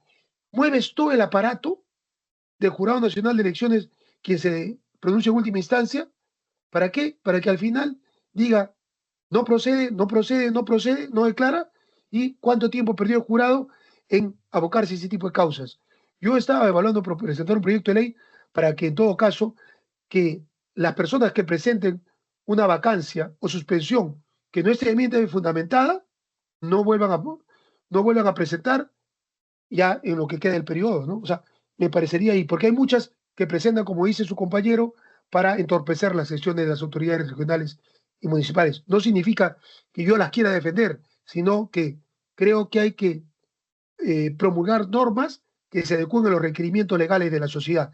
Y creo que esta de la revocatoria me parece que no es lo más apropiado. Debería reevaluarse y plantearse algunas reformas a este artículo 21 de la ley 26.300. Sí, doctor, en ese sentido que usted ha mencionado, por ejemplo, la motivación para una revocatoria es absolutamente subjetiva. En cierto modo, eh, creo que de primera instancia debería ser rechazado. Sin embargo, de repente, como forma o como una forma de poder encontrar un sentido, una razón a la revocación, porque en cierto modo hay autoridades también, no vayamos a dejar de lado, hay autoridades que ingresan y lamentablemente pues no hacen absolutamente nada, ¿no? Y se dedican a hacer otras actividades menos la función pública para el cual fueron elegidos.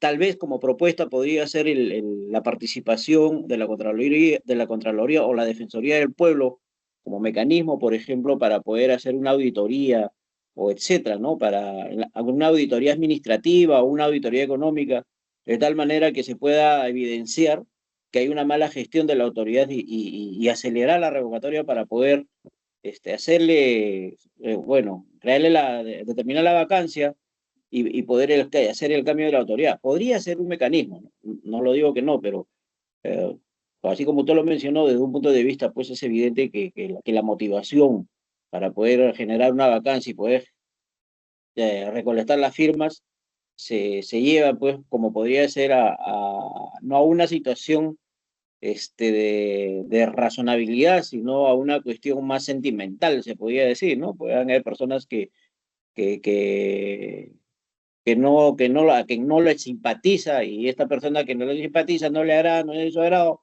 bueno, va a buscar la forma, pues, de dañar a la persona, ¿no? Sin darse cuenta que está dañando, en cierto modo, a la comunidad o a la localidad del cual es autoridad, ¿no? Muy cierto. Una precisión. Quizás has tenido un lapsus linguis. No confundamos revocatoria con vacancia o suspensión. Yo creo que capaz ha sido un error al que has tenido al hablar, pero la vacancia está establecida en el artículo 22 de la Ley Orgánica de Municipalidades y hay 10 causales, ¿no? Por ejemplo, muerte, nepotismo, inconcurrencia justificada a tres sesiones ordinarias del Consejo Municipal o 6 no consecutivas, son causales establecidas expresamente. Y en el caso de la suspensión, también hay 6 causales, ¿no? En cambio, aquí en las revocatorias, cuando yo no estoy de acuerdo con la gestión, porque la gestión a mi criterio es ineficiente, ineficaz, y no ha cumplido con los ofrecimientos realizados en campaña. Entonces, como digo, es bastante subjetivo, porque para usted un alcalde puede estar haciendo una excelente gestión y de mi parecer, o a veces, como sucede, por revanchismo político, ¿no? Como no salí elegido y se volvió en la campaña mi enemigo político, comienzo desde el primer día a promover la revocatoria. Ahora, lo que podría hacer es atribución del Consejo Municipal, artículo 11, me parece que es de la Ley Orgánica de Municipalidades, solicitar auditorías de sociedades auditoras externas, pero la pregunta es, ¿cuántos miembros del Consejo Municipal piden auditorías? Que debería ser lo más apropiado, porque yo también concordaría con usted en que la Contraloría realice una acción de control. El problema es que la agenda de Contraloría es voluminosa. Usted pide una acción de control y se la dan en 1 o 2 años, salvo las acciones de control aleatorias que la Contraloría al azar elige, pero hay que tener bastante suerte. Pero cuando se solicita, a veces se demora. Y yo he conversado con gente de Contraloría y me dice, no te imaginas la cantidad de solicitudes para que realicemos acciones de control en varias municipalidades. A nivel nacional hay 1.894 municipalidades provinciales y distritales, 26 gobiernos regionales. Entonces, es bastante voluminoso, ¿no? La carga de Contraloría. Bueno, y sin contar otros órganos considerablemente autónomos y otros órganos que forman parte del sector público, ¿no? Pero sí, es bien complejo, ¿no? Pero creo que lo más apropiado sería que los miembros del Consejo Municipal puedan promover que se lleven a cabo auditorías a cargo de sociedades auditoras externas, ¿no? A cargo de privados, que sería lo más apropiado.